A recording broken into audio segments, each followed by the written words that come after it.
Hey. Hey, hello everybody, this is Chaos with Thunderdog Sports, bringing you game number 5 of tonight's Top Dog League series. We have Team Gravity going up against Micro Maniacs. Gravity taking the series last game. We will have to see whether or not Micro Maniacs can get some more of those league points going on their board.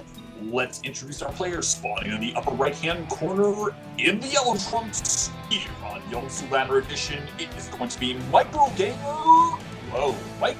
Maniacs. There you go. Good save there, Chaos. You got it. It's like, wait a second. Yeah, that's not them. Their M is the same, sort of. Anyway, in the bottom left, we have Team Gravity's Beast. Very beasty.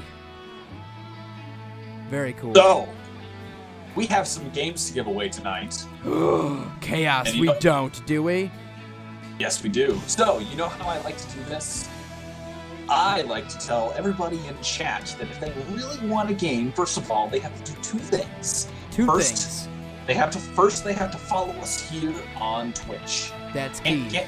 Can't do anything without that. Then, they have to pick a number 1 through 37 and type it in chat. Got it. And if they are picked... No. That just picks the game. Okay, I see. This is how it works, yes. So they put a number 1 through 37, and obviously we will go down the list in order in which they are typed. And if the number has already been picked, then we move down to the next number, and so on and so forth. And then at the end of the game, we will pick a winner, and they will get a game key for a lovely game that they chose. Excellent. I like that idea. All right, we can totally do that. I'll keep an eye on chat. We'll see who the first one is. It'll probably not be for 2 minutes here because of the delay, but we will see. This is the weirdest building placement I have ever seen in my life. From Dipwood?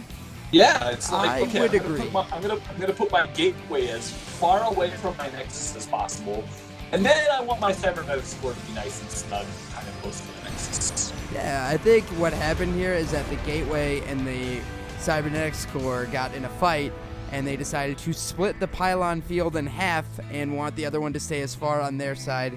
So clearly, we have some angry buildings here, Chaos. It's the only logical explanation. Now, we do have a Zealot already coming across the field really quickly. He's gonna not really get anything too terribly done since the bunker didn't finish in time. But Zealot did ping a lot of that damage, and no harm, no foul, no real, win or loss for either player. It looks like maybe Dipwood wants to put on a little bit of pressure here, maybe waiting for those shields to recharge and then Zealot. Maybe he wants to come in and see what he can do, but now kind of retreating a little bit, gonna scout around, see what he can get. It looks like a pretty quick 3 racks here from Beast. I mean, usually when you've got, he went for a pretty early command center, so it doesn't surprise me that usually you get your first racks, you go straight for that CC, get your bunker up, get a couple of people in it. It actually looks like Dipwood just wants to say, you know what, screw the bunker, I'm just going to go straight for the main. And using that time warp pretty effectively, able to pick off 2, but it looks like with some SCV pull here, he's going to be in a little bit of trouble. He's going to, using that time warp a second time very nicely. Oh, but now these stalkers are so close. One gets stuck on the ramp. So he will simply try to do as much damage to SCVs as possible with some good target firing. Might be able to get a little bit more, but no such luck. And it looks like he will retreat back. And he is in a little bit of a deficit. Yeah, so I think overall, even though he didn't get a... Ooh, Mothership Core went down. That's not really good. Anyways, overall, he didn't get a whole lot of damage done.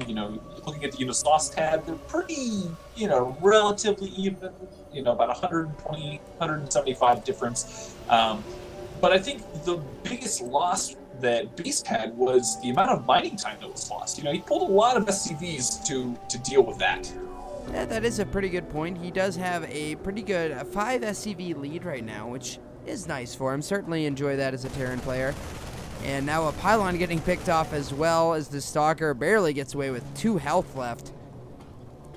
And we'll have to see which player. I think Beast might decide, since he's got these 3 racks up, that he might want to try for maybe a stim push, potentially, as he does add on a factory and an engineering bay. Yeah, so Stim's got a fair amount of time. He should be able to get out, his factory and his starport out just in time for that typical Terran 10-minute Stim medevac push that a lot of Terrans like to do. Yep, he's got exactly 2 minutes from right now, so it would finish up just about 10 minutes, 10 seconds, so he's got a good amount of time left. And we'll have to see how Dipwood scouts and prepares, etc. He's getting that Immortal to deal with the Marauders that are coming, which is very nice. Yeah, so I think overall, Beast is actually in a really good position. He is already looking to take his 3rd base, which I'd say is probably his best option at this point. And then once those medevacs do come out, he can either choose to do kind of a drop in the back of the base, or even try to apply some pressure to the front. And I think he'd be pretty okay with either of those options. So yeah, it looks like he's maybe trying for like a +1 stim timing, where Dipwood is adding in a warp prism. Clearly something I think he's going to try to obviously do a little bit of harassment with, but I'm not quite sure how well it's going to work given the mobility of, just a solid bio army. yeah, I think overall Dipwood, he's definitely playing a lot more aggressive than I had earlier anticipated. That first push, really didn't get a whole lot accomplished. And now that he's starting, he's thinking about applying pressure now. So it's kind of like, once you lose that momentum from that first timing, a lot of times you'll just sit back and kind of macro up. Oh, and Beast is taking this very seriously. Look at all of the SCVs he's pulling. He's landing his factory in front. 2 more bunkers. He does not want to lose to this.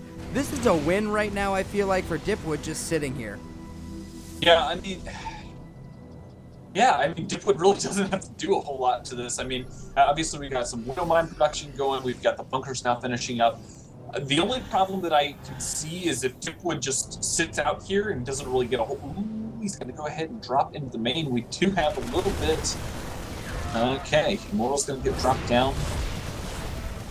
And yeah. Yeah, I mean, I'm trying to see. He's got 17 SCVs up at the front. Oh, and it looks like he's trying to elevator everything into the main.